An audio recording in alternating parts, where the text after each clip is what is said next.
তাই বাবার বিমাতার কবল থেকে ছিনিয়ে এনে আবার তো আমায় তুমি সেই মৃত্যুর হাড়িকাঠে ফেলে দিলে। না রে বোন, একটা গঙ্গা যাত্রী হাতে তুলে দেওয়ার আগেই তোকে নিয়ে আমি এখান থেকে বেরিয়ে যাবো।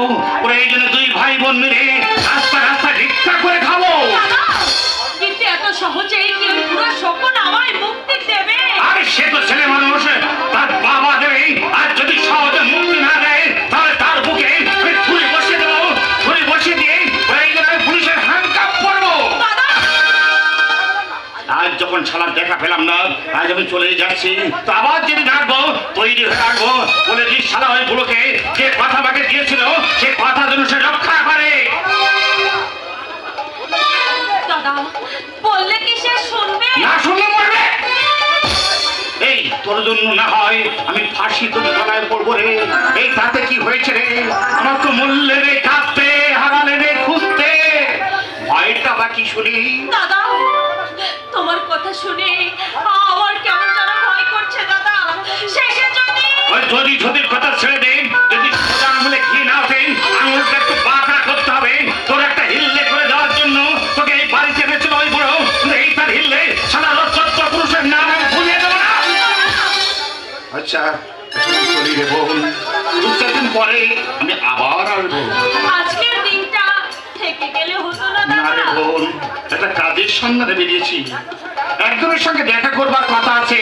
আজ হোলির দিন তো বাড়িতে থাকবে বলেছি।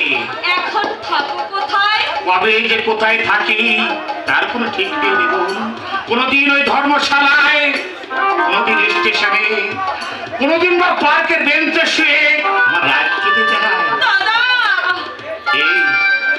এই থাকলি দুঃখ পেলি? আমাদের আর জীবন একটা পশুর সঙ্গে আমাদের তুলনা চলে না রে। আচ্ছা আচ্ছা আমি চলে দেবো, আমি আবার আসবো রে বোন, আমি আবার আসবো।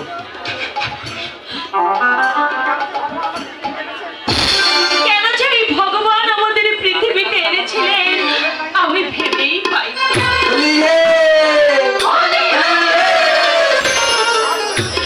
আজ হোলির দিন, রং আবিরের মধ্যে সারা দেশটাই যেন রঙে গেছে। অথচ মুখপোড়া মিছে আমায় ঘরে দরজা বন্ধ করে থাকতে বলেছে, যাতে যুবতী বউয়ের গায়ে কেউ রং আবির দিতে না পারে। দিতেও হবে আবার নিতেও হবে, এটাই আজকের নিয়ম।